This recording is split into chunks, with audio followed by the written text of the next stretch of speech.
a situation where we're doing Wind Down Wednesday with us, right? We're just chilling. It's us, and it's nothing more than just, dude. Why are you on the screen? Get off my screen.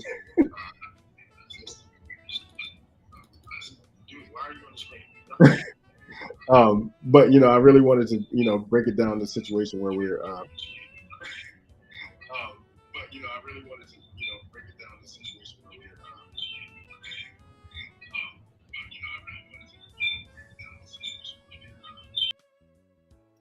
so I really take time out from you guys to just move this out of things. And again, the Quiet Storm is my brainchild for a while, and I've been talking about it, and people know I've been talking about it. So if you're joining me tonight, I wanted to welcome you and thank you so much for joining. And again, I want to just go ahead and segue into this. I had a vibe killer this week, right? And you guys won't believe it. I can't make it up. Like I just can't make this shit up, to be honest with you. And like literally, when the report dropped, I was like, this can't be real. I was like, this got to be some kind of trolling site, right? So, vibe killer of the week is Airbnb. These dudes had the audacity to be out here renting out slave cabins as luxury resorts. You heard me correctly. Renting out slave cabins where slaves actually lived, refurbished as luxury cabins.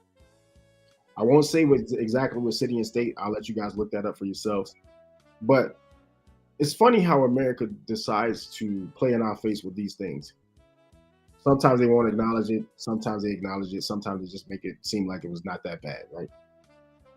That's a vibe killer for me. So I'm not going to get too heavy into the politics thing, but I'm going to say that that part of it, it's funny that they always seem to want to put shit in our face. Like we ain't had enough pain and strife going on.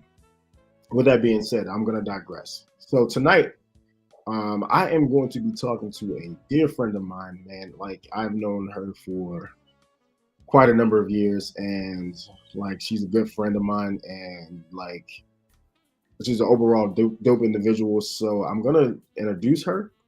Her name is Leviticus Lofton, and she is a licensed clinical social worker. I'll let her tell you what that is. But again, I want you guys to welcome her with a warm welcome, with a round of applause. And again, welcome to the Quiet Storm, Mr. Q. And I am your host. And you can see the shirt. This is a throwback. I'll tell you all about that later. But go ahead and bring my special guest on, producer, please. Miss Lofton, are you there? Can you hear me? Oh, Lord. Well, it looks like we're having a little bit of signal issues on your end, ma'am. Can you hear me? Can you hear me? I can. If you're saying anything, I can't hear you. All right. So while we get that technical issue worked out, I can't really hear her right now. So, engineer, you might have to bring her back in, sir. Can you do that for me? So while we're waiting for that, no, I still can't see her on the screen. I mean, I see her on the screen, but I can't see her signal. So I need you to work on that on the offline side, please. Um,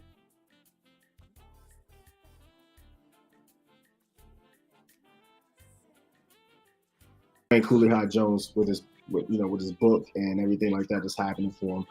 Um, I wish nothing but success on that man. Like I've known this dude like for the better part of 10, 12 years, and cool dude. And I can't wait to read this book like literally, and then have him on at the end of the season to kind of tie everything back together. So like he said, it's going to give me some more ammunition to talk to him about.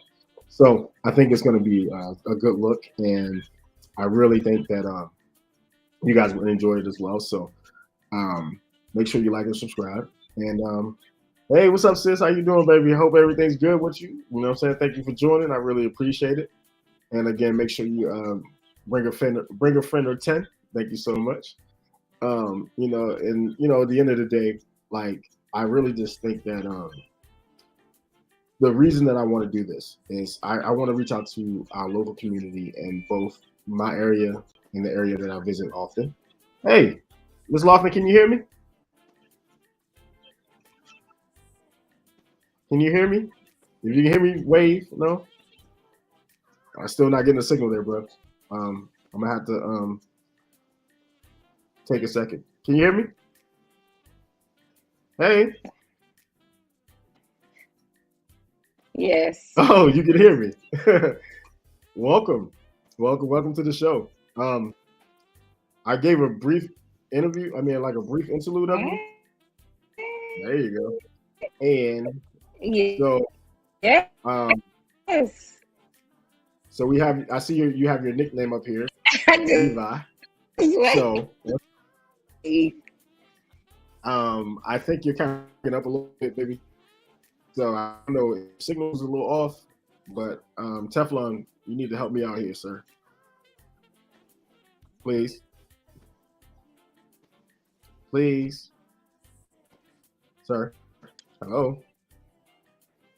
She keeps dropping off. So we're gonna roll with this thing for right now. Just see what's happening. Again, I apologize for the technical difficulties, but we're gonna just like this ride real quick. As y'all can hear, um, I got some smooth vibes playing in the background, and so hopefully that's helping you come to Wind Down Wednesday and bring yourself down from a stressful Monday or terrible Tuesday. What I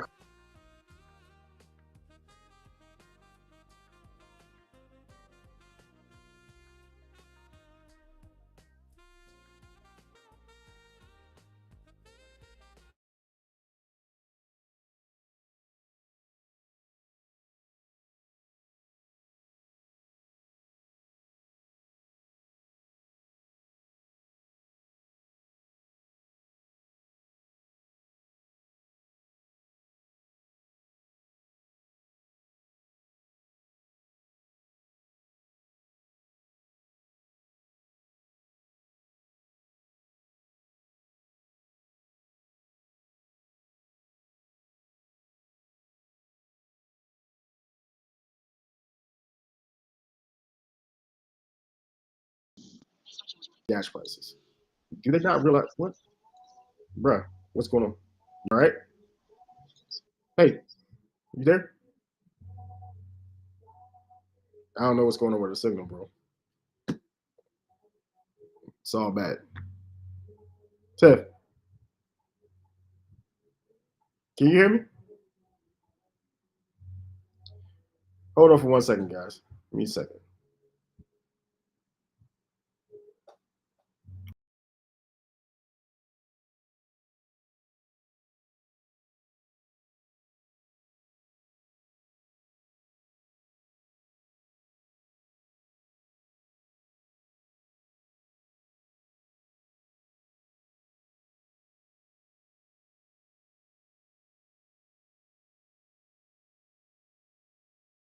Hey, producer, go ahead and drop her off for a second, man. We're gonna have to have her try from a different device.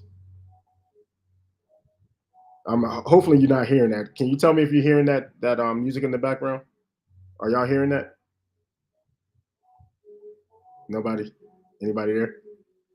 Who's on here with me? God damn it. Teflon, can you hear that? Do you hear that background music? You hear that?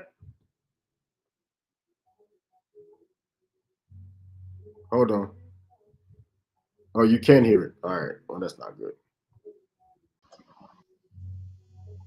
I got it. I'm gonna hold on for a second. Take me off the camera, bro.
All right, I apologize, ladies and gentlemen.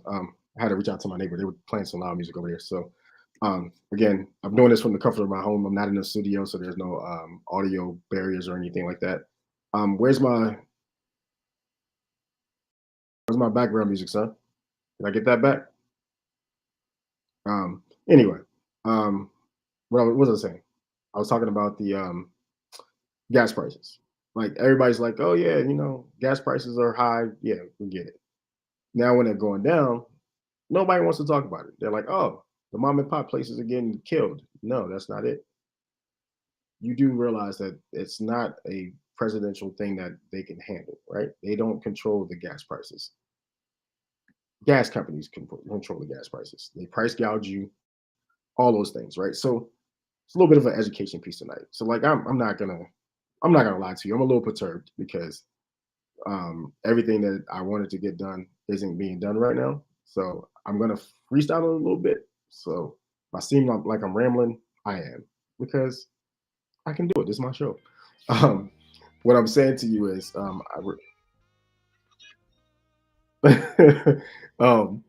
so apparently my neighbor wants to try out this new speaker. I knew he bought a new speaker, and I saw it delivered the other day. So that's the funny part. Um, cool dude, but I knew he was playing with his speaker because I could hear it. Basically, it's like literally in front of the door right here. Um, but anyway, um, I don't want to seem like I'm upset, but I am just a little bit like kind of like I like things to go a certain way when I'm doing things. So if I seem a little agitated, I probably am. And that's because I'm human. So I'm not gonna be a person that's gonna not take the outtakes and let that shit ride. I mean, it happens. So I'm gonna roll with it, and I'm gonna continue to tell you guys about the good things that's happening with iLegacy Media, right? So I mentioned the shirt earlier, right? This is the original shirt that me. Hey, Tiff, can you hear me? Hey, Oh, what? yes, can you hear me? Yes, I can hear you now. Hi, darling.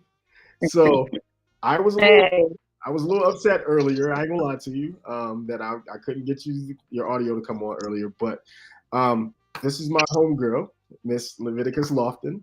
it's okay. She is a licensed clinical social worker, and we will be today talking about what? Tell me a little bit about yourself. Tell the people about yourself besides other than the title I just gave you. We keep losing signal, bro. Yeah, we got. I can't hear you.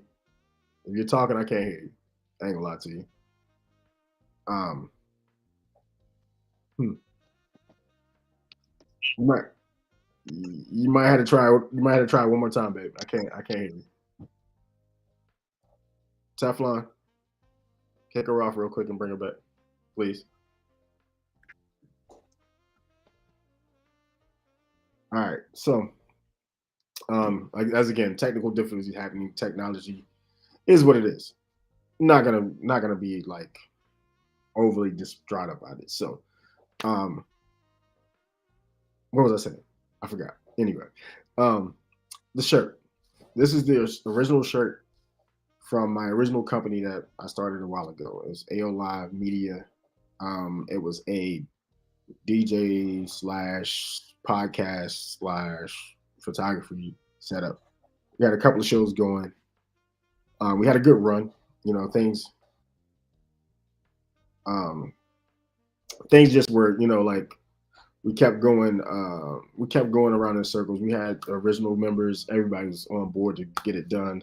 And then we just kind of fell off a little bit. But um, we took a little hiatus and then we came back with iLegacy Media after another attempt to, you know, bring the media company back. So this is a throwback for me, and it has a little bit of sentimental value because this is when I started doing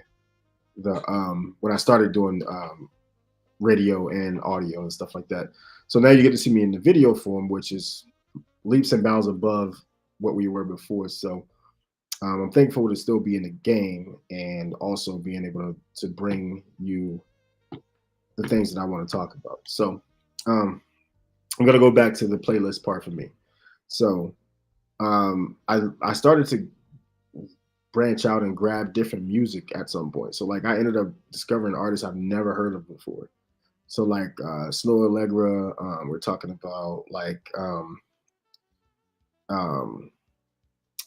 new girl, Teams, whatever her name is, Thames from the um, I can never remember the name of the damn song. Shit, Higher. It's not Higher, but it's something else. Yeah, it is Higher. And she was on the You Don't Need No Other Body song, that song. But she also has like a whole bunch of songs that nobody even heard of. So like I was going deep in the archives listening to those. Um, I also kind of got into the rabbit hole of like listening to underground artists like Lucky, like he was underground at the time that I discovered him for myself. Lucky Day, um,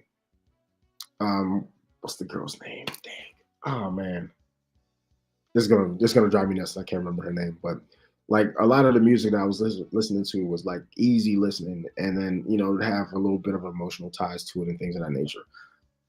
If you know me, you know that I don't really um, show a lot of emotions besides frustration. um, but like listening to those songs, man, it kind of got me through the first part of the pandemic, and even the second part. Like it kind of um, gave me a little bit of grounding as to what I was doing. Like I wanted to kind of expound my ear. Like I always had an ear for music. Like I listened to jazz, I listened to like classical music and things of that nature. But like I realized that the music taste has changed for everybody else, but mine is still kind of like just listening to the concept of the actual music first and then listening to the words. So I would have to go back and listen to a couple of songs over and over. So I would have like songs on repeat. But like by far, like one of my favorite songs, I probably think this one's the highest on my playlist, is probably the Shea Butter Baby one by Ari Lennox with J. Cole on it. Man, like literally, I played the hell out of this song. I don't know why, but it's just something about that song. So it kind of reminds me of a natural haired woman with the shea butter on her hair, and it's kind of messing up your pillow sheet, and your sheets and shit like that when she's laying in your bed. So like, especially if you got like great pillowcases, or even the colorful ones like a burgundy or something like that, it kind of leaves a little bit of a head print right there. Like if she got a small head, it's small, then it's got a big head, it's got a big. No, I'm just kidding. Anyway, the shea butter joint reminded me of just kind of the journey I've taken, right? Um, and I'm gonna be like introspective as to me right now, right? So like a lot of people probably don't even know this part. Like for a long time, I was anti natural hair, right? All I was date was girls that had weave and stuff like that. I don't know what it was, and it was weird, right? So um, I just kind of gravitated towards it because it wasn't really too much of a turnoff at the time. Fast forward to my late 20s, I meet this woman, natural hair, long hair. It's beautiful. It's all hers. I'm like, damn, that really happens. It exists. So, I'm kind of like, huh, maybe I need to, start looking and checking for these, checking for my surroundings and shit. So, um, it started my fascination with natural hair. Um, my mom, my sister, they always had like braids, or they would have weave and wigs and stuff like that. But I never really paid attention to it. But then I was dating a hairstylist, right? She had a fro. She had a natural fro. A beautiful woman, natural fro.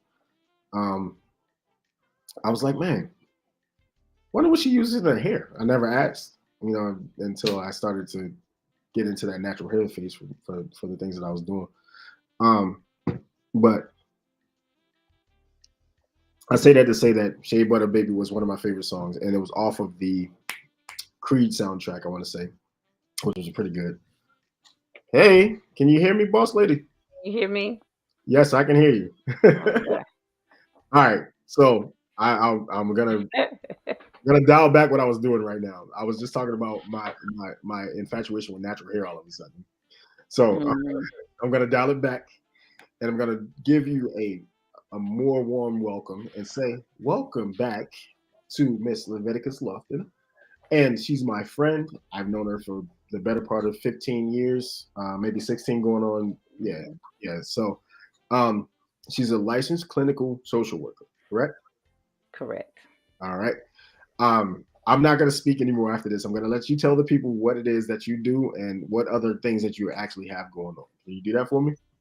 I sure can. Well, I've been working in the field of mental health for over 20 some years, and I got my license as a clinical social worker. So I provide individual, family, and couples therapy. I also provide Christian based therapy as well. My agency also works with kids in their home, providing intensive in home services, and we also provide mental health skill building services.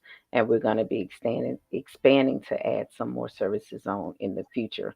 I'm also a certified substance abuse counselor and also a master addiction counselor. And I've been doing substance abuse for over 20 some years. I've created substance abuse programs, ran substance abuse programs for adults and juveniles as well.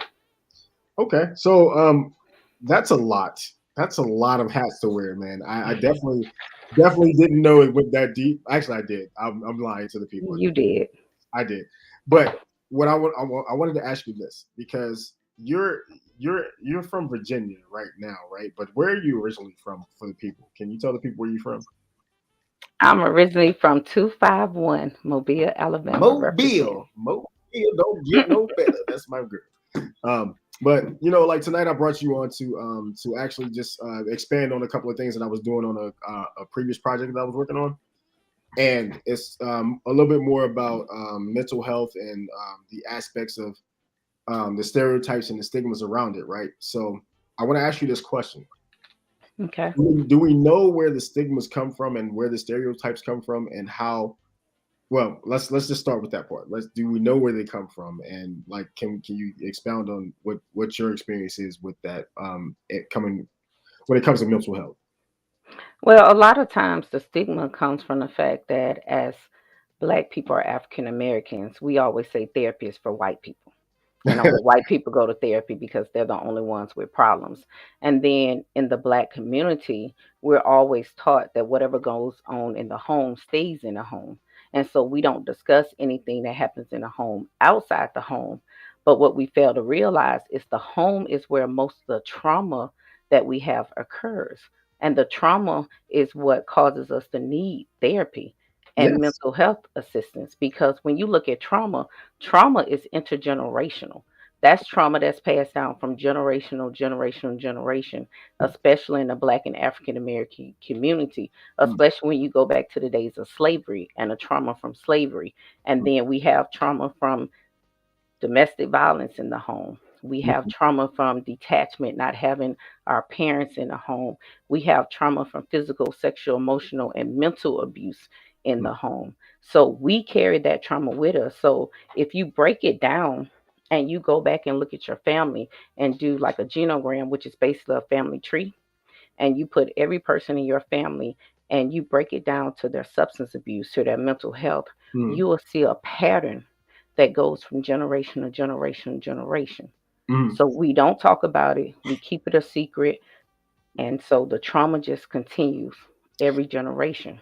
So you said a mouthful on that, and I definitely feel like I've probably said that myself, but like without the knowledge of it fully, without being an actual therapist and things of that nature. Hmm. Like when you say intergenerational, like how do we break that cycle of like because it's something that's ingrained in the people at that point, right? Like it's a Hmm. family thing that's passed on from generation to generation, but how do we get to the point where we can break it? First of all, we have to talk about the mental health in our family. We Mm, have to be able to say, hey, you know that cousin that we said something was wrong with him? Oh, he was a schizophrenic. Or we have to be able to say, oh, my mom was bipolar. We mm, have to be able to talk about that. Then we also have to be able to speak of the secrets that's in families, the mm, incest that go on, the sexual abuse that go on that kids don't talk about. You have an uncle that sexually abused all his sister kids, all his brother kids, and that sexual abuse go on from generation to generation to generation. Then you have these kids that grow up that's scarred that got the hurt, the pain, the anger from the sexual abuse. And then Mhm. as they grow up and get older, they bring that depression along with them into their household. Then they have kids, and the kids see their parents always depressed, the mama always depressed. And then let's say that they kids go through a cycle of sexual abuse or incest. Then they just overlook it. And then it just continues and continues. So you have to stop and address the trauma. And to address the trauma, that means that people have to live their truth.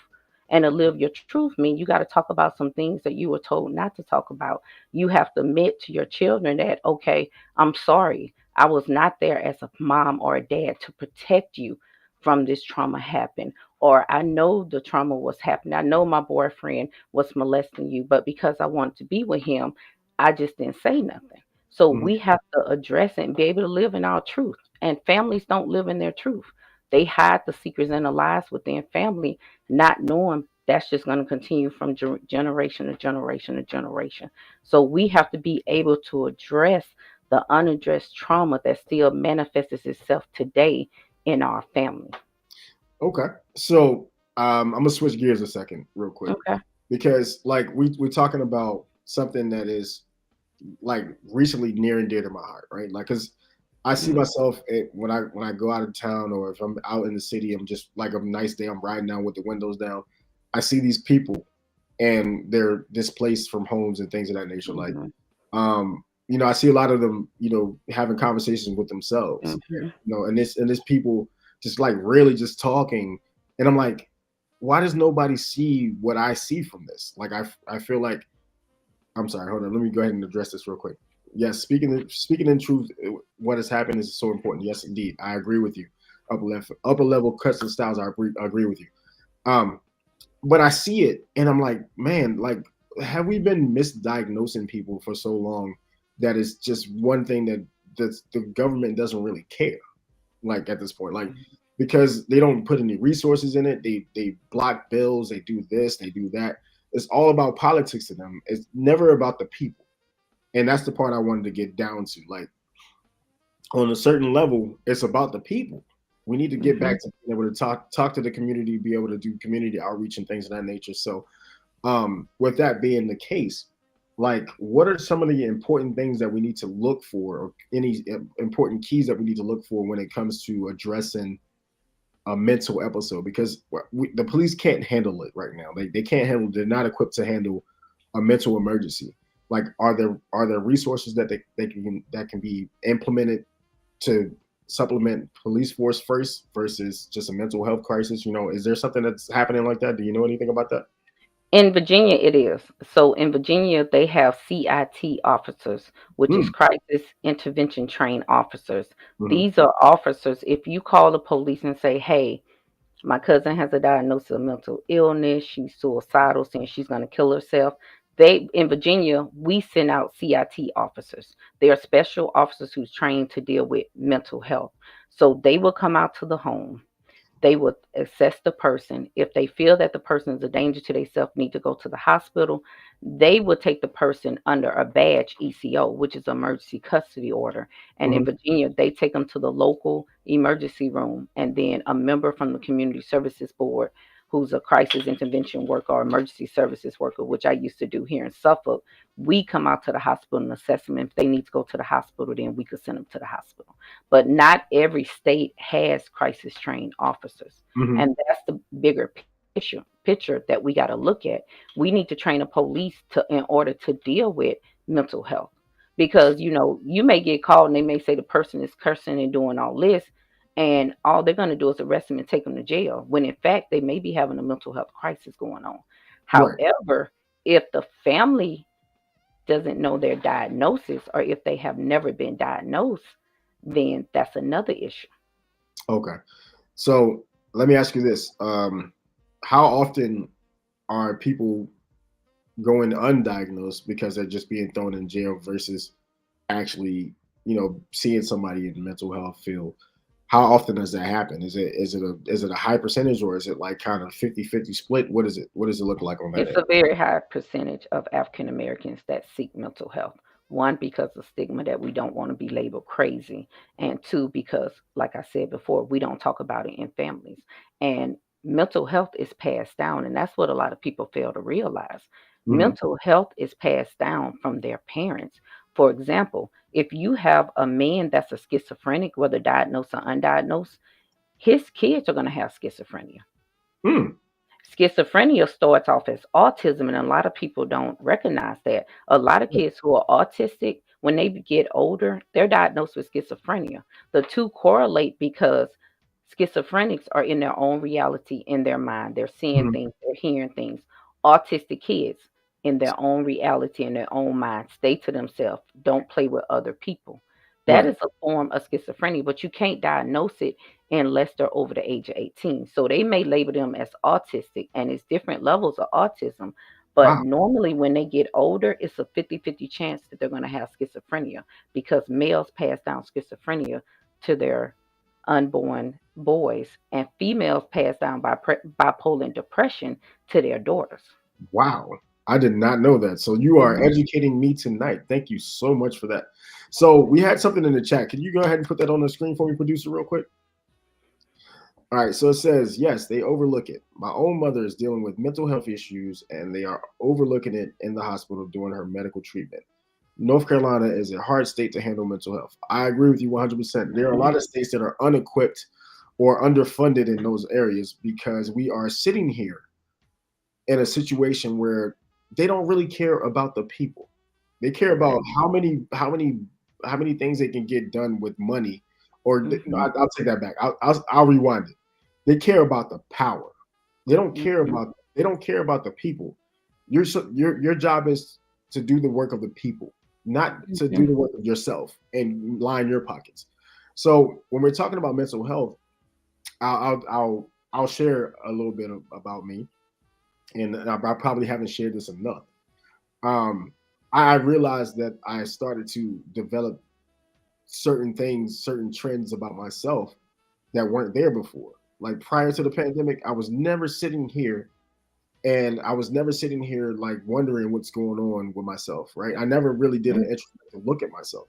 So Mhm. the first couple of months, it was hard because I was at home by myself and I was scared to go out. I was scared to do anything. And I thought I was losing my freaking mind. I can cuss on here. I'll just say fucking my fucking mind. I thought I was losing my fucking mind. Right? So Doc, listen, I'm giving you my therapy session 2 nights. Okay. Okay. So I developed anxiety out of nowhere. Mhm. I've never had any type of anxiety about anything. I've never been afraid of anything. I've never been afraid to try anything, never been afraid to go anywhere. And I remember I was riding with somebody and I started having flashbacks of when I was a kid. I was in an accident with my mother and my brother, right? The accident was a T-bone accident. So like we got hit on the side of me and my brother. My brother took the bulk of the damage. I didn't Mhm. get hurt at all, right? But mentally, I was always scared to get in a car. I was scared to drive a car. And it started to kind of bring back all these things I've repressed. Like just sitting here thinking about things like, Mhm. I really repressed these memories, man.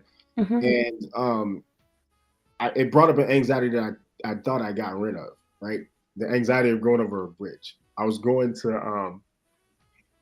a tournament in New Jersey, and there's a bridge that goes into New York. No, it goes into Delaware. It goes from Delaware to Jersey, I guess. It goes straight up in the air. And like literally, I'm sitting on this bridge and I'm having a panic attack in the back of the car, and nobody knows it because I'm sitting there and I'm trying to cope with it by doing this. The thing that I'm not gonna give any brand names of what I'm drinking, but you know what I drink. So Mhm. um, I'm sitting there just trying to medicate myself, self-medicate without even realizing what I was doing. So it got me across, and then coming back, I was like, fuck. Like I could see myself just sweating and I'm breaking out and shit.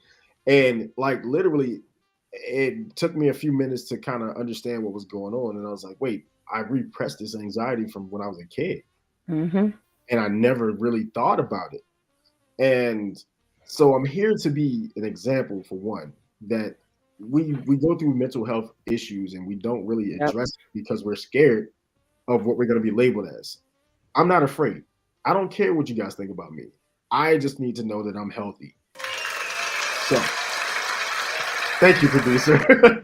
um, I don't really care. I don't really care because even if you judge me, if you just love me. Just understand that I go through things and I go through situations and moments. And so when we're talking, the reason I wanted to bring you on was because I know that we've talked offline about a couple of things about that the mental blocks that I have and things like that. So um, it's an honor to be on here with you tonight. And so I wanted to share that moment for my guests and also to the audience because they probably didn't know that. And I'm getting better. I have been talking to people, and I won't share all of the therapy things that I've been doing, but I've been talking to people. So um, it's one of those things where I just wanted to let it know that it is a situation that happens out of the blue, and Mm. I kind of turned a blind eye to it for so long, and I just really had to share that moment with you guys, and it's a genuine moment. I'm not even playing with you. Like this is something that I've never ever really disclosed to anybody until now. So there's probably a lot more things that I'm hiding, repression. I'm not going to tell anybody that. But real quick, what's this one? Can you put that one up for me, brother? Oh, it's a powerful and very needed show. Yes, absolutely. Let's see. Upper Level Cats and Style says, I hate, Being hate being labeled I as have been crazy labeled as bipolar. crazy bipolar, and people make you feel stupid or less. Mhm. But mental health is a battle, absolutely. It is. And the one thing, oh my man, would you say, Mr. Chambers? Would you say this, sir? I've grown in the anxiety of exposing my feelings. Yes, absolutely. So Mhm. listen, the one thing, all right, I'm gonna give a mental aspect from a man's perspective.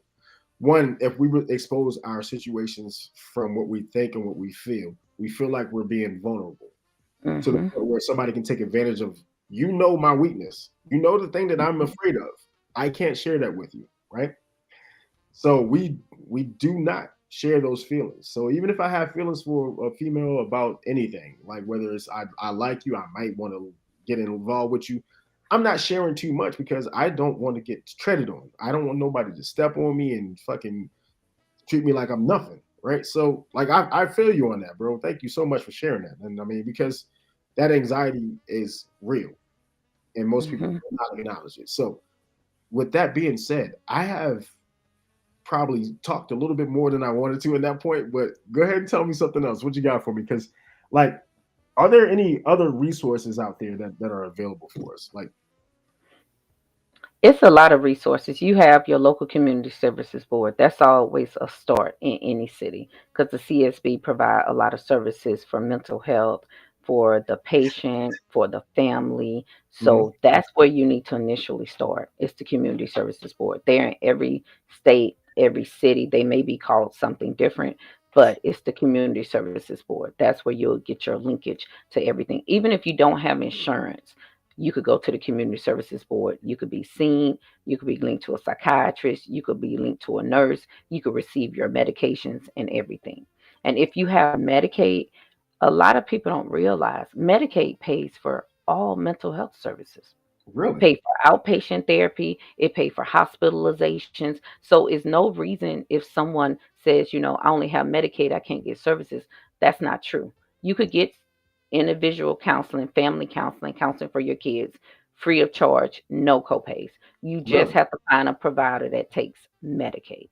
Oh wow. So let me ask you this because I really had this is one of my baseline questions. Okay. So um, would you say that in the last 2 years, going on 3 years now, have you seen the rise in cases of like um, situations where people like since you do all family therapy as well and relationships and therapy for couples, have you seen more of the mental anxiety kicking in, or have you seen more of the divide in the families at that point? Have you seen that?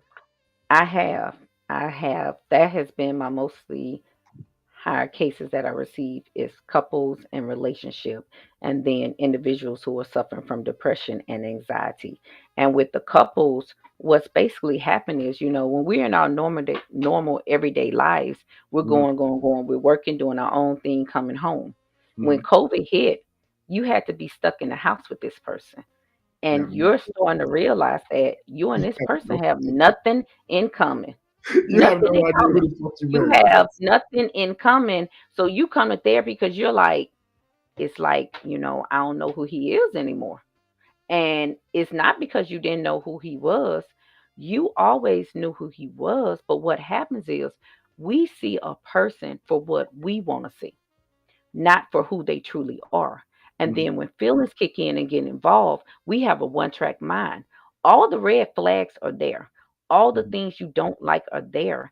And then you have that one track mind, your feelings got involved, and then you say, oh, well, I'll compromise with these things. When Right. COVID hit, people realize they cannot compromise with these things anymore. And So we got a so question. they We got come a to question in the therapy to work through that. we got a question in the chat. I'm sorry, I didn't mean to cut you off at the end there, Levi. But there's a question. Can you want to read that? I have a question. How do you dig deep to heal bipolar and depression? Therapy is okay, but it's not a 24/7 thing. It's my thoughts that control my emotions. Wow, the transparent from my heart. Thank you When you so look much for at sharing, man. I so when appreciate you that. look at bipolar and depression or any mental illness, you have to dig deep. You have to go all the way back to your childhood because we have a lot of trauma that we've never dealt with or faced that's repressed, like you Mhm. talked about with the car accident. And people don't understand. Let me explain what trauma is. Trauma is any experience that a person feels is traumatic for them. Mhm. Some people may say, you was just in a car accident. It was a little fender bender. You should be okay. But that was a traumatic incident for you. Mhm. And Mhm. then when we have that traumatic incident, we repress those feelings. Mhm. And the feelings come out when we get older, and like you say, I started driving over a bridge and I started having flashbacks. Mhm. So then the trauma comes out full speed and we're like, what is going on? And Right. what do we do in the black community? We self-medicate. Yeah. We turn to weed, we turn to cocaine, we turn to alcohol, thinking it's going to drown out our problems. But actually, I'm judging. sometimes substances make your symptoms worse than what they Mhm. were before. I will say they have amplified a little bit more when I started drinking. Mhm. Um, It does. and So I when think. you Go ahead. No, I'm So sorry. with the bipolar and depression, you have to get to the root of your depression. Mm. And that means living in your truth. You may have to go back to a point in your life, childhood, where you say, oh man, this happened to me. I never talked about it. Mhm. So, yes, therapy is not a 24/7 thing, but you have to find the right therapist that could relate to you. Every LCSW may not be able to relate to you. Some people are in it just for the money. You have to find a therapist that's passionate about what they do, that cares for you, and that want to see you grow and heal. And they're going to take you back to childhood and work through all those traumatic experiences that you face so Mhm. that you could break that cycle and you could start healing from each of them. And that is what's going to help your depression, your bipolar. Yes, we may say, I may need to take some medication, but hey, with therapy and medication, you may only have to take your medication for 3 months, 6 months, a year. If you truly get a good therapist that Mhm. helps you learn effective coping skills to deal with that bipolar and depression, then you can heal from it. You may still have bipolar depression, but it may not be as prevalent as it is now, and Right. you will learn how to recognize the signs and the triggers for it so that when those triggers start coming up, you're able to say, you know what? Hey, I need to go talk to somebody now. Right. Instead of letting it get to the point where you're cycling and you're getting out of control, and then you can't control your thoughts and feelings anymore.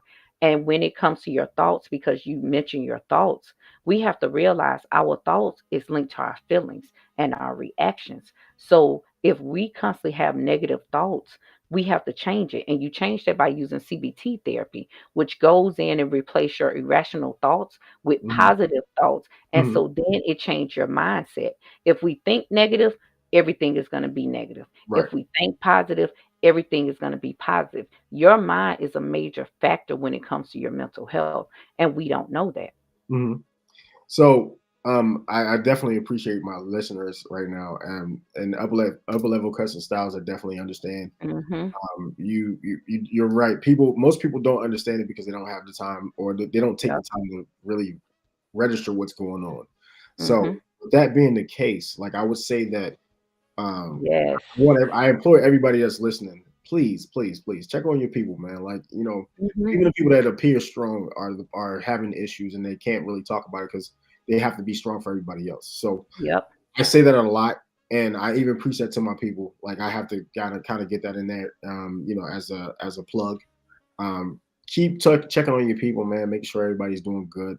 Um, and again, check on the strong ones because the ones that are holding Mhm. everything up over their head are the ones that need Yep. the help the most. Um, Miss Stephanie says that she has used DBT therapy, meds, and And writing. writing. I I write write it it down down. and burn it. And the writing down and burning part is a little hard for me because I like to write everything down. If you notice, I have a sheet of paper that I've been writing on the whole time. I like to take notes. I take notes of everything. Can you put up her first one, please, sir? And let Um, me address the burning it. So this is how you do it because I use that with a lot of my clients. mhm, So I tell my clients to journal, but you're journaling to let it go. And mhm, it's the difference in just normally journaling. Like let's say you're trying to go to sleep and you got all these thoughts in your head and it's keeping you up. mhm, The purpose of letting it go is you're going to journal all those thoughts and feelings on a paper and you're telling yourself, I'm letting it go. And as you burn it, some people rip it up. The purpose of doing that is you're supposed to say, okay, I'm letting these things go just for tonight so I could sleep peacefully. And mhm, when you let it go, you don't go back and think about it. You mhm. actually truly are letting it go when you see it burn in the ashes or when you rip it up and trash it. Okay. So like she mentions that there will never be complete healing. Yeah. You will have to learn coping skills. Skills. It will be a Yes. forever thing. This is coming from someone who suffers from bipolar, BPD, The and PTSD and PTSD and depression. depression. Yep. So I really, really, really, really, really appreciate you sharing that information with us, Miss Stephanie. And the thing that I really came to realize is, as much as I thought I knew about mental health, um, I really don't know shit because Hmm. tonight has been an education for me. That's why it's good to have good people in your circle who are willing to come on and share that knowledge and things of that nature. So I think that um, it's been an eye opening show for a lot of people, and they may not come off offline and say it, but like literally, you have done the service of. Oh, hold on. Let's see. During the pandemic, I forgot to check on my close Hmm. because I felt like he was the strongest friend I knew, and I thought he was good. Yes, absolutely. Hmm. So, the one thing I would say is, um, we get into that mental health space, but it also ties into energy transference and things of that nature, right? Sure So, does. Yes. most people don't correlate the two things together because Yes. the energy is coming from where your brain waves are putting Mhm. out. So I realized in the last couple of months that I needed to um, decompress from a lot of things. I Mhm. started to de-stress from a lot of stuff. I didn't let a lot of stuff bother me. I didn't mention a lot of things. So I mean, I really feel like I'm in a different space. So to be able to come to you and feel like I have a clean slate and tell you those things on the show, which is my show, and a lot of people like probably don't know those things. So like I really feel like this has been a therapy session for me. Um, and what I'll say to you is you are a dear friend of mine, and you've never judged me for anything I've ever told you, no matter what Mhm. it is, no matter what level it was on. You've never judged me, and that's how I would love to have a person that is going to be taking care of the other people that I need to take care of, right? I need somebody as a therapist that's going to take care of me and have my best interests at heart. Yep. You have that type of energy. You've always had that type of energy. From the first day I met you, you've always carried it the same way. You've always kept it 100 with me. You've always kept it a buck. Like, yo, bro, like, that ain't it. If that ain't it, that ain't it. Find another way. Yeah. And those are the things that I appreciate about you. And I'm giving you your flowers because you're here for me. You've been here for me for the better part of 15 years. And Mhm. um, now I was trying not to get into the story, but I'm just gonna say that I appreciate you. I appreciate all of the energy that you give, and like you are a great friend, man. Seriously, like A lot of people don't appreciate the people they have in their circle. You've always been a person that's been in my orbit regardless. Like no matter how long I've been away from Virginia, you've always, I call you, be like, yo, I'm in town. Yo, man, where we going? We were turning up tonight. Where we hanging out at? Yes. Like that, and that's one thing I've always appreciated about you. And like even when I left, like it was kind of hard because I was leaving parts of me in Virginia, right? When I first moved here. And this is another part that I probably haven't shared enough. Like I felt like I was leaving parts of me, but I felt like I was leaving so much more of the baggage, right? And then like the parts that I was dealing with and nobody really knew about because I didn't broadcast a lot. And I still don't broadcast a lot of what's going on with me, right? And I think that you helped me through that part of the process as well, because I remember the first couple of months I got snowed in. Remember the very first time? Yeah. I got snowed in twice within the first fucking 30 days of me being here. I hadn't even turned 30 yet. I was like, yo, what am I supposed to do with this fucking snow? And I called you and you was like, yo, it's really fucking snowing. I was like, yeah, no, nigga, I can't walk out the front door. And I was going stir crazy, and you were like, yo, look, just go ahead and play your video game, whatever. Talk to you people online. I was doing that, but like literally, I realized that you helped me through so much. And again, I wanted to bring you on as a friend and as a professional, and also help somebody that may not be. My goal for this show is to touch one person in the audience, and to be able to touch that person and say, you're not alone. You're here. Yeah. We're human. We're here with you. You know what I mean? You may not want to share it with the people that you have in your circle right now because that circle may be flawed. Mm-hmm. I would say that being this show is something that it really wasn't supposed to be. It was just something that I had it in my head to do it for a long time. Like we stopped doing the radio show years ago. Like it was one of the hardest days I've ever had to deal with. And so I'm a little nostalgic right now. That's why I keep touching this shirt, because it feels like the past is still here for me and is teaching me how to go forward. So we impart a lot of lessons in life, and I definitely want to appreciate you and again give you your flowers for being here for me. Definitely appreciate it. And the other thing I would say is, ladies and gentlemen, if you haven't had your mental health checked, if you're afraid, talk to a friend that's done it.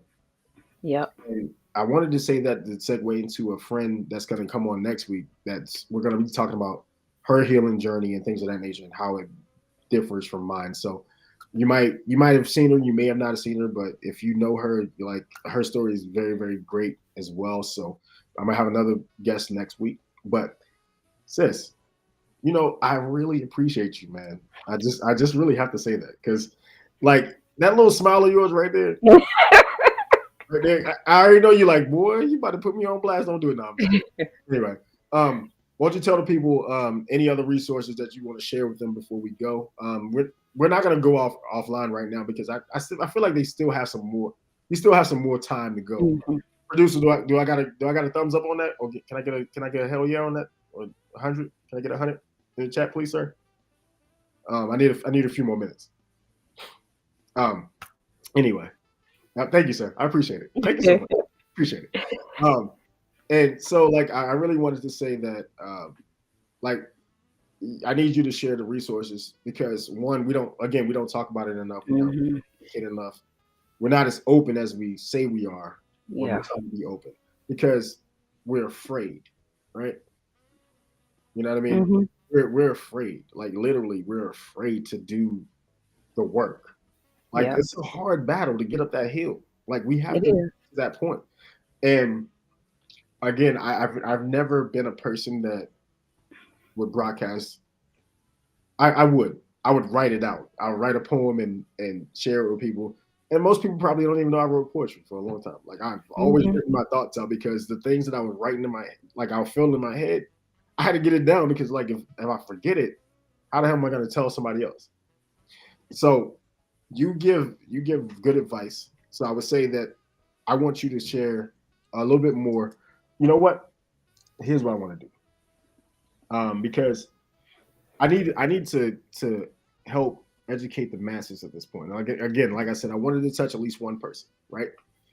But I want you to share how we can help heal the intergenerational trauma that's been created with the people, because you can tell one person, but who's to say that Mhm. one person is going to share that over and over? So I need you to tell the people right now how can we attempt to start that process? Because and what does it look like? How we start that process is we have to start it within our own home. We Mm-hmm. have to start it with us first. If we've had trauma that we've never dealt with, we go seek treatment for that trauma, get some therapy for that trauma. If our kids have experienced trauma, we need to get trauma from them. We don't get kids into therapy until they're older, or they don't go into therapy till they become adults. But all the trauma they've been dealt as a child is still there. The earlier you get your children into therapy when they have trauma, is the better their response is going to be. And Okay. how does a broken man learn to trust again? You have to dig deep to see what broke you as a man. That brokenness that men have could have came from childhood. It could have came from a man saying, "Oh, my mama got this man and that man coming in and out the house. She's never been in a stable relationship. My dad is not around. My mom is not showing me any love or attention. My mom never told me she loved me. She never hugged me. She never showed me any of that." So then I grow up as a man that don't know how to show affection, don't know Mm-hmm. how to give love. And then when men struggle with stuff, they don't talk about it because you're taught you can't talk about it. You're a man. Men's supposed to keep their feelings to themselves. And so usually what happens is you're Lock it up. dying on the inside Mm-hmm. from all that trauma and everything you're going through, and then you start self-medicating. You know, I work Monday through Friday on the weekend, I'm gonna go get sloppy drunk because you're trying to medicate from all that depression you're going through, all Mm-hmm. that childhood trauma you've carried, all those broken relationships that you've been in. The biggest thing we have to remember is hurt people because they haven't healed from their hurt. And you're right. Men are taught that showing feelings is weak, but you have to be able to show feelings. You can't be feelingless. You have to break that cycle and say, you know what? I'm going to be vulnerable as a man. I'm going to heal myself. I'm going to first learn how to love me, and then I'll be able to love a woman that comes into my life. If you don't have that self love, you'll never be able to love anybody that comes into your life because a person cannot give you the love that you need, that Mm-hmm. you're missing. A person cannot heal the depression that you're going through. A person cannot heal that trauma that you're going through. A lot of times we look for somebody to heal us or for somebody to fill that void that we're missing. We need to go to therapy and figure out what that void is and start healing ourselves because that's how we stay in relationships that are toxic and that are not conducive to us. So we got to break that cycle by starting with us first. If we recognize we got mental health, we have to be able to say, okay, let me go get checked. Let me check in with my kids and ask, have anything ever happened to you growing up? Mm-hmm. You know, have you been sexually abused? Have you been physically abused? Have you went through any situations that you felt was traumatic for you? Mm-hmm. And your kid may say, well, yeah, this happened to me.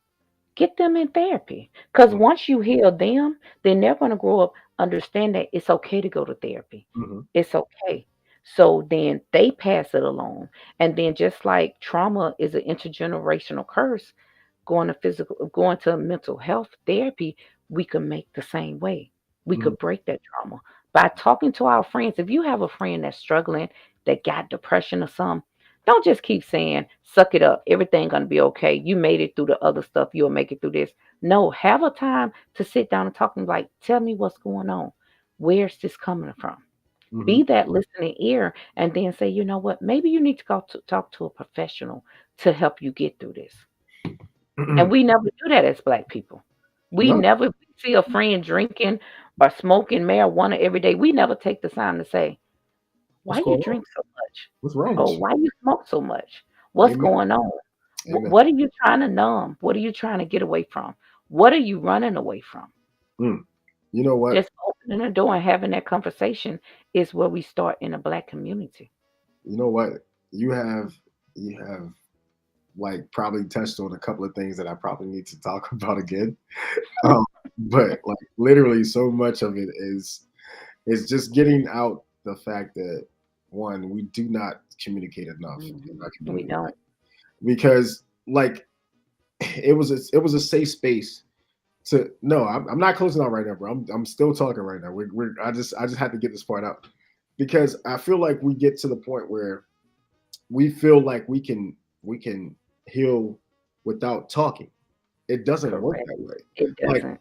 Nope. I've seen both sides of it. I've seen the bipolarness and the schizophrenic part of it, and I blocked it out so much that I pretended that it didn't exist, right?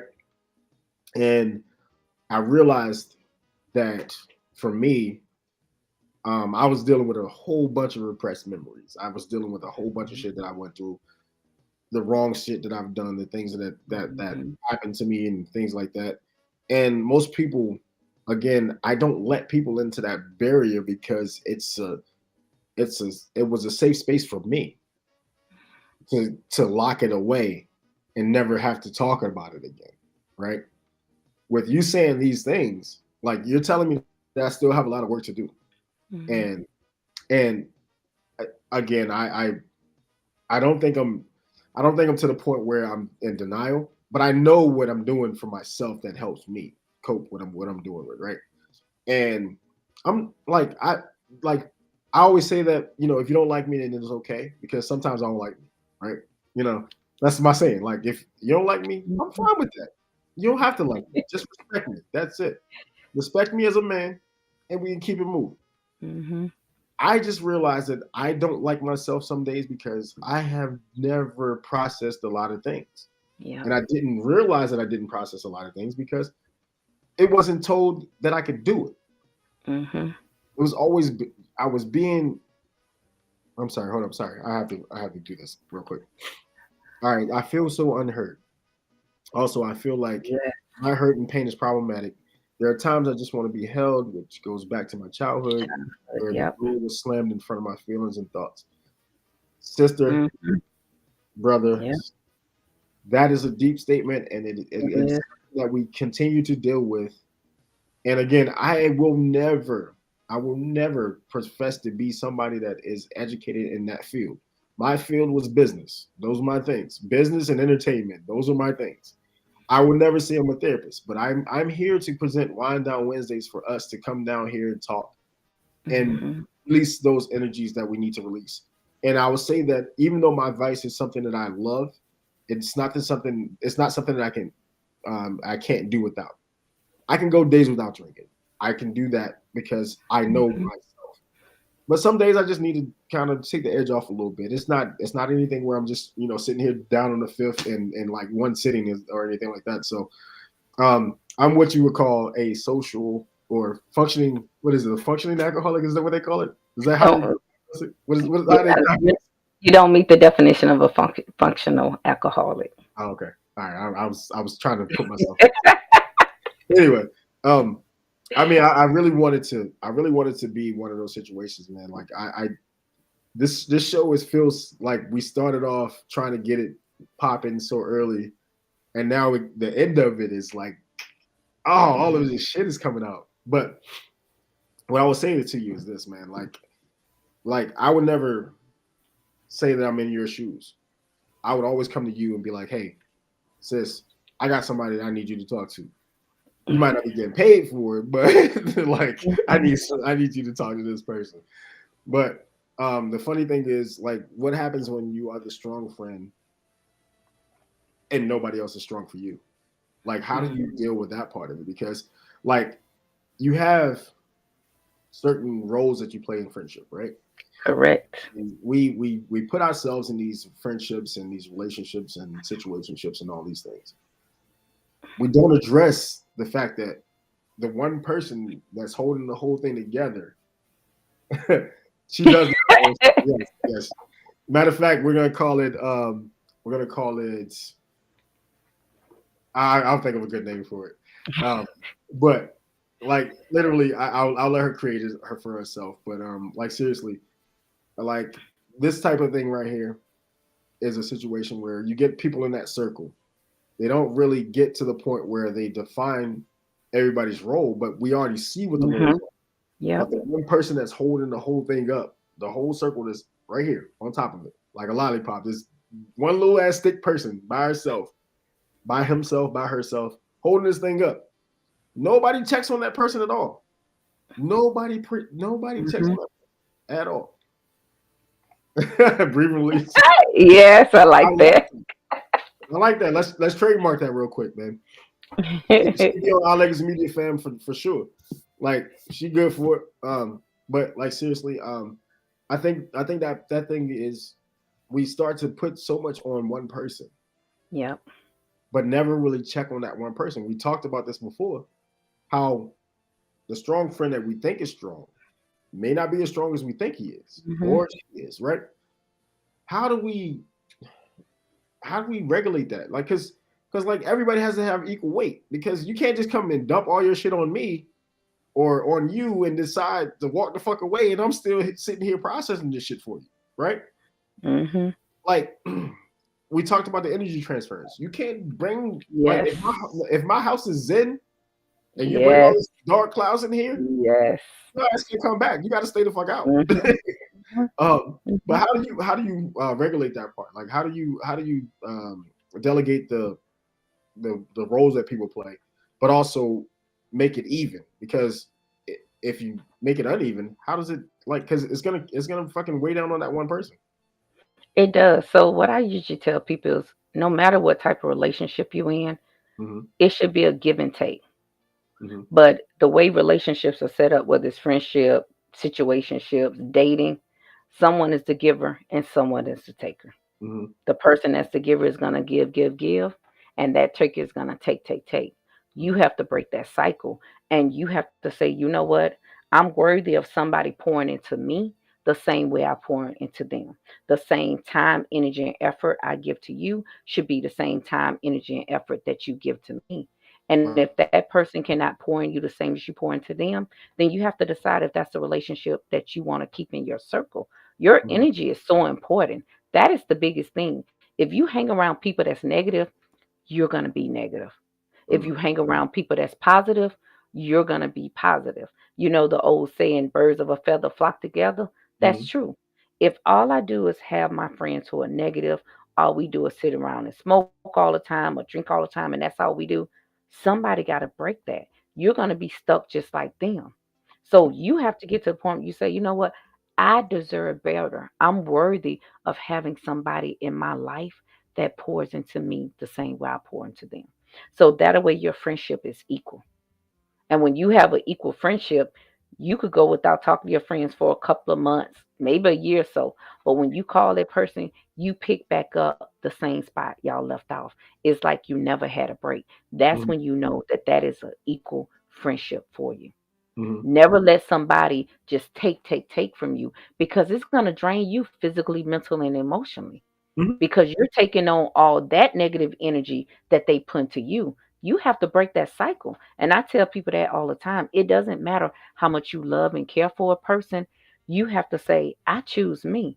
And it's okay to choose you. It's okay to say, I choose my mental health and my physical health over the negativity that you're bringing to me. And people just have to respect that and understand. Mm-hmm. And So, that goes for families too.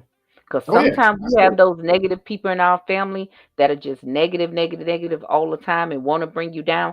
You have to break that cycle with them too. So now, when you talk about the family part of it, so Hmm.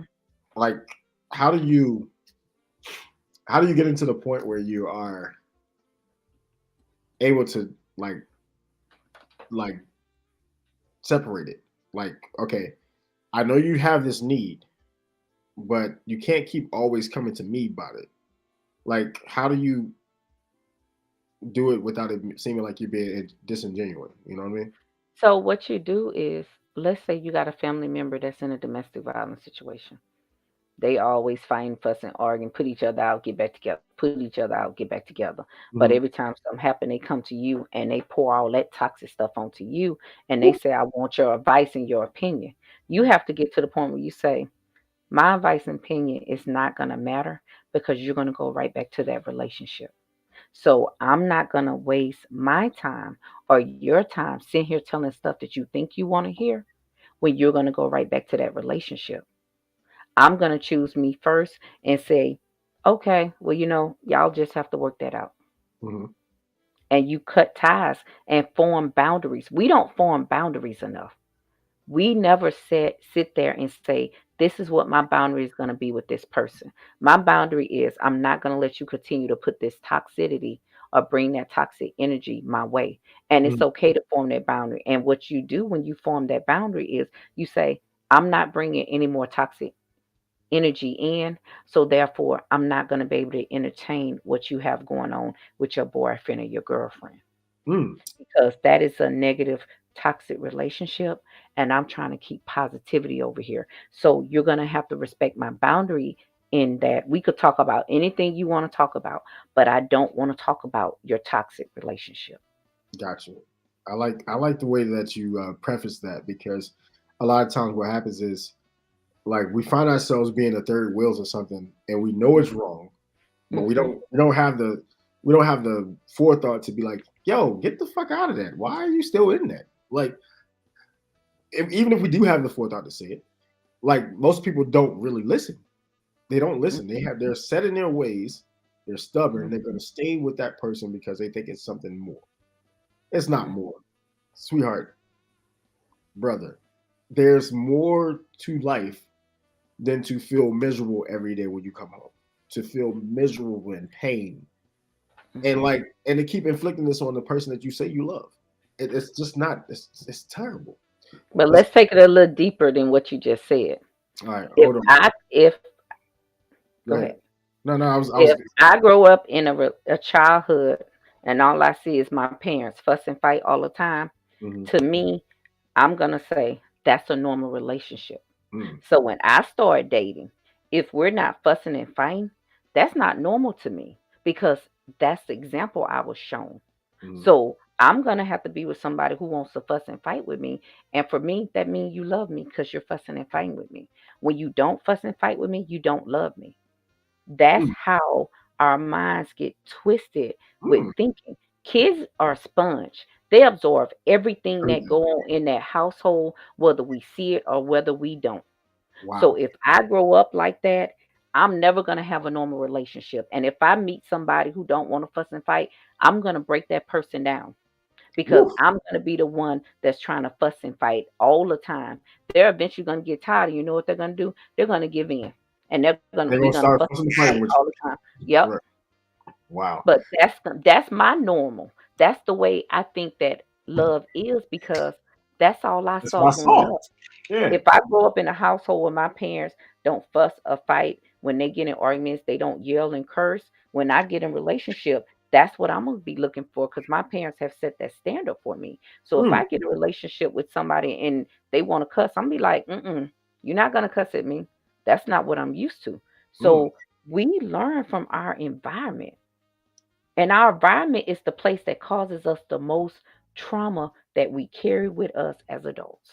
mm. So I feel like this one right here is about to hit a little close to home. It says I feel like a water bottle in the rain and it don't fill up. People take people take and at 31 I've suffered since 5 6 years 5 or 6 years old when Mm, my dad walked out the door and mental and sexual abuse stripped me of my own control. yes. I feel like that is saying a lot because Mhm. I can understand it, and I'm quite sure most people that have probably known somebody that has experienced those things. Yes. So like that part of it is really tough because you can't unsee that door being closed. You can't unsee that situation where the person chose someone else over your parent. Mhm. Like I can relate to her for so many reasons because I feel like my dad was a person that I looked up to and I didn't realize how toxic he was Yep. because he had a whole wife. Like he never like I knew I was his first son because I looked just like the motherfucker. I never knew that I never knew that my brothers and it was a whole bunch of situations going on. But he Mhm. chose this other woman over my mother, and that hurt me for so long. Like Yep. literally, I would look at him and I would be enraged, like to the point where I'd be like, Yep. "Yo, I will beat this dude up." Mhm. And I never saw him and my mother fight. I never saw him and my mother go through any drama. But what ended up happening was hearing one side of the story always, never being able to talk to him and never being Yeah. able to communicate. Like, bro, why you do us like this? Why you leave us? Mhm. Were we not enough? Do I not look enough like you that you could see yourself being with this person? Does my brother not look enough like you that you can see us being with this person? Does my other brother, like that's the thing. Like, there's a lot of things that I didn't really process. So like for a long, long fucking time, Yes. it impacted the way I saw everything. I gave two shits about any person. Mhm. If you weren't my mother, my brothers, or my Mhm. sisters, I could give two shits about you. You got Mhm. sick, you got hurt. I gave no fucks about you. No lying. And I'm telling you this because you know how I was operating in my early 20s. You knew how I was operating. Yeah. You knew exactly how my life was. And for me to be as calm as I am now, and people don't Mhm. understand that I was out here wilding, Mhm. bro. I ain't giving Yes. for nothing. Yes. And like so like when I tell people like, yo, you don't want to meet that side of me. If you Mhm. ever get to that point where I don't give a fuck about you, you're dead to me. Like nothing you say, do means a fucking thing to me. And then I realized where it came from. I was like, this nigga really just walked the fuck out. Mhm. Nigga packed his bag, packed his coat, and gone the fuck on. Nigga went to get Mhm. a 40 and never came back. You know what I mean? Like that's the type of shit that we actually deal with in reality. Yes, it But is. I made a joke about it, but it's the reality for our neighborhoods and our Mhm. communities. Yep. So I want to be able to link up with people who are community advocates, who are pushing for mental health. So if you know of anything like that I Legacy Media and the Quiet Storm can be a part of, please let us know. Like we'll come down to Suffolk and do whatever. Any community events that we can be a part of, we'll definitely be a part of it. Let me let me go ahead and read this chat real quick. Let's see. Yes, all I felt was pain and love And and getting getting cursed cussed out. out. Yeah, no. Another Having your one. mother call you a bitch at 7 years old and Yes. continue. Wow, that's fucking nuts. That's emotional and mental abuse. Then deep inside, you fight to be normal, and you ask yourself, what is normal? It's normal. When you raised in pain and hurt, it said I love you. All right, so I'm gonna expound on that one a little bit before you put up the next one, because like really, like looking back at that, you claim to love me. Yep. You told me you love me, bro. Like you said, Mhm. yo, you're my seed. You come and pick me up after my football games. Then I started to play things back. I'm like, man, I've been playing football since I was 6 years old. This man has never seen me play a sport, play football, baseball, wrestling. Never seen me play a sport. All the trophies, all of the championships and things of that nature that I've won. He's never seen it. And it put a it put a pin in my mind that okay, maybe he just wasn't ready for it.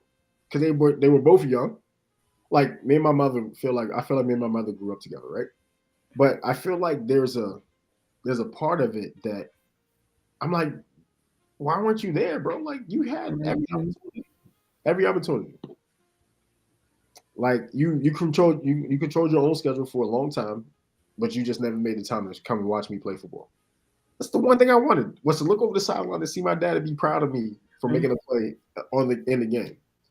And I'm gonna digress from that part, but like I just had to put that out there that part branded me mentally. That when you say you're in my corner, you got to prove that you're in my corner. I need to see you show up every day. I need to see you be there because it's easy for me to be in your corner because you all I had. You're my blood. That's it. But I needed to see you there, man. Like and like I said, like I know we went a little deeper, but good God, you over here bringing out fucking repressed memories again. You are damn. Don't do that to me. You had to, don't charge me. Don't send me no bill for this shit. But you have to start healing and you have to forgive. And that's a lot of times that's the biggest thing we don't want to do is forgive because we think to ourselves, I'm forgiving them for being shitty to me. Why should I do that? But the only way for you to truly heal is for you to forgive. But the way that you forgive is different than normal forgiveness. For the example you just stated with your dad, the way I would tell you to start forgiving so you could close that door and heal is to say, I forgive you for not being the father I needed you to be. Mm-hmm. That's different than telling him, I forgive you for not being there and not loving me. Because when you do it that way, you're forgiving him as a person.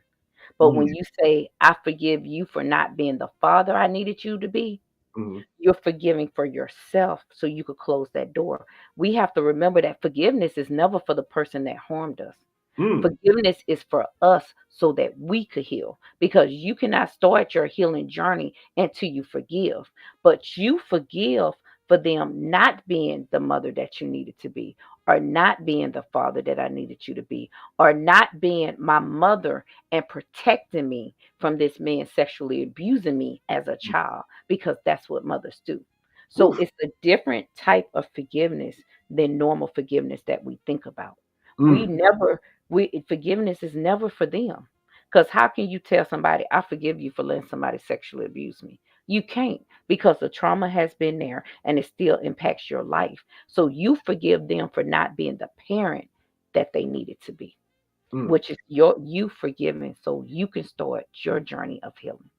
Mm. Because until you close that door, you're going to stay stuck and trapped and you're going to keep going through that cycle over and over and over again. No matter how many therapists you see, no matter how many psychiatrists you see, you're going to be like, why am I not moving? Why am I not changing? I feel better for a week, but then the next week I'm not feeling better because you really haven't closed that door to begin that new chapter to start healing. Mm. Well, you know what? You are goddamn on. Listen, hey Teflon, she's sending you the bill, bro. I'm just telling you, she's sending you the bill. All right. So the statement says, "My mom taught me to feel, and my dad taught me to fight and get money. And at 48, I still feel like my dad was right." Okay.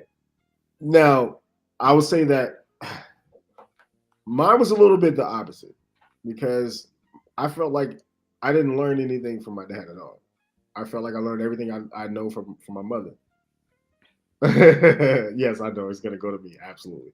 Anyway, we're not gonna talk about that. And I feel like my mother, she was she was such a freaking stone, bro. Like she was the person that had to absorb everything that we did. My Mhm. brother, me, and my sister, because we were in the household. Yes, I know CFO. Don't mess with me. Nope. Nope. Don't mess with me, guys. Anyway, you guys, um, like I just realized that I realized the strength of a woman growing up because I saw her go through those points. Now, as she's gotten, to become a, grandmother and things of that nature, she started to share more things, and she's like, boy, you just don't know what the hell was going on for real back in the day, Mhm. and Mhm. and I felt like that was freeing. That was freeing because I actually, like, I felt like we were, instead of being mother and son, we were like brother and sister because she was like literally not that much older than me. Like she's not that much older than me. Like literally, she's not. And I'm like, Mom, like, what the hell were you thinking? And then we would just have this conversation. And I value that relationship because one, it taught me to appreciate women. I never could see myself doing anything to harm a woman in any capacity, right?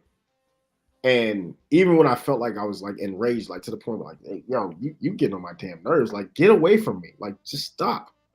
Like, please, I don't want to touch you. Like, I just go away, just leave. And I would try to deflect. But like those things, man, I feel like she taught me the part of being human and being able to be intimate and things of that nature. She taught me those things. What I didn't learn until I got into the wrong side of things, I didn't learn how to be compassionate and be like, um, a force as a man until I got into further into manhood. Like I was like, oh shit, this is what it's like. Oh, I got to be able to put my foot down and do this, and you know, have a set of values that I'm built on and all this shit. I'm like, where the fuck did this come from? Like I wasn't prepared for this shit. You can't throw that to me at 20 and 21. Like I had no morals. I had no thoughts. I Mhm. had no compass. My compass was fucking broken. There was no north, no east, no south, no west. I was broken. And in this conversation, I feel like I've understood where the brokenness come from. But Mhm. we're probably gonna have to hold a whole nother therapy session after this, and I'm not gonna jeopardize your time at this point. But I definitely want to say again, you have been a wonderful guest. Thank you so much, and I hope everybody in the chat and in the group appreciates this actual show. And I've shared a lot of pieces, and again, I definitely appreciate you allowing me to do that. And if you want to tell people how they can get help, again, you can share your resources and things of that nature in the group or on the Instagram page, and even on the YouTube if you want to. But tell the people how they can get in contact with you with in your therapeutic side, not your Well, my business is called Revivication Counseling Services, and I named that because it's a new beginning, and that's our focus. Our focus is to make sure that you're healed and whole, and make sure that we help you with your mental, physical, and spiritual side, so that you could become a better person for yourself. We do have a website. It's Revivication Counseling Services. Um, I'm licensed in Virginia. I'm licensed in North Carolina, Alabama, Maryland, and DC. We accept all insurances, TRICARE and Medicaid as well, and we also do EAP. So you could always reach out in whatever state that you're in, and I could connect you with some resources in your state as well. Because I love connecting people with resources. I love working with individuals and family as a whole because that's the only way that we can make a difference in our community is to get the parents to get an understanding of this is what your kids need. This is how you love. This is how you show affection. Let's break that generational cycle. Let's teach you how to help your children heal from the trauma. So then when the kids get older, they'll be able to do the same thing with their kids. That's what we have to do in the black community. We start with ourselves and expand it out with our immediate family, then with our friends, and we go on from there. And it would eventually trickle down to where we're able to heal ourselves and we don't have all these cycles of trauma going on and we could break the cycles of trauma. Man, I tell you what, I appreciate that, and make sure you share that. Share the name of your company again in the group chat with the text with us, or just email it to us, and we can put it out there. Okay. Does it have? Do you have a like an Instagram page or anything like that started for that yet? I just have my website. I actually have a full running website. It's Okay. revivicationcounselingservices.com. But I do need to do an Instagram and a Facebook page. Yeah, because some people need that instant gratification. With that being said, man, I'm gonna close out this show with a couple of things. One, we are all about supporting local black Yes. businesses, local minority businesses, and even local businesses that are struggling. So if you have a business that you know of that you want to advertise with My Legacy Media or with the Choir Stone with Mr. Q, Hmm. there's a couple of things you can do. You can send us an email. We have a couple of advertising packages and things of that nature. I'm not saying this pitch to you. I'm saying it to the people just in case they're listening. It's ilegacymedia3@gmail.com is our email address. You can catch us on Instagram. You can catch us on YouTube. You can catch us on Facebook. We all have groups.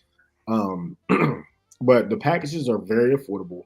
You can be a sponsor or you can be an advertiser. So there's two different versions of it. So if you want to talk about that, let's talk about that offline. But um, I'm saying that to say this. This has been a eye-opening show, and it's been a wonderful ride. Once we got on this roller coaster, the roller coaster kept going up and down, left, right, sideways, and all that stuff. I wanted to say that I appreciate you again. Thank you so much for joining me, and I can't wait to have you come on again and like kind of Yes. get yourself in here and just bring that level of openness and just having a great time. And again, I feel like we did a lot on Wind Down Wednesday, so hopefully Thursday and Friday are going to be great for everybody. Um, so my next guest is going to be, again, you're going to have to tune in and find out who she is and what her journey is, because we talked a lot about what she's going to talk to us about. But again, it's very different versions of different things for everybody. So I'm not going to give her her own show yet, sir. Stop it. I wrote it down already. I did write it down. I'm taking notes. But again, if you have any advertisers that you know of that want to advertise with our website or our Facebook, our YouTube pages, make sure you like and subscribe to this link right now. Again, all we can do is share the information, and again, make sure that we're being transparent with you guys, and also show you guys love and say that we definitely appreciate you. And again, my next guest, you have to tune in to find out who that is. And if you're not tuned in, I know you ain't love me. No, I'm just kidding. I want to say thank you so much again for joining me tonight, darling. You are welcome. And it's with Vindication Counseling Services.com, right? .com? It's for Vindication Counseling Services at Gmail. Yeah. The Gmail. That's your email. And I'll put the website on there too. All right. So yeah, you'll put that up for us. Thank you so much. With that being said, if anybody else is listening, thank you for supporting us. Thank you for joining me tonight through all of the ups and downs of the show. Hopefully you enjoyed yourselves. And again, this has been a Wind Down Wednesday episode 2. It's going to be a Wind Down Wednesday production all the way through until we finish it. But I just wanted to thank you guys all for joining me. And again, ma'am, you have been a blessing tonight. And hopefully somebody listening heard what you said. Somebody listening reaches out for help. Somebody listening is able to help themselves start their healing process. Mm-hmm. And I want to thank you again from the bottom of my heart as my friend and as a great person overall. Thank you so much. And again, ladies and gentlemen, this has been The Quiet Storm with Mr. Q. And if you enjoyed yourselves, come back, invite a friend or 10, as I always say. But there's only one thing left that I got to say. There's only one place for me to go. And that's what? Come on, producer. Nothing can stop me. I'm all the way up.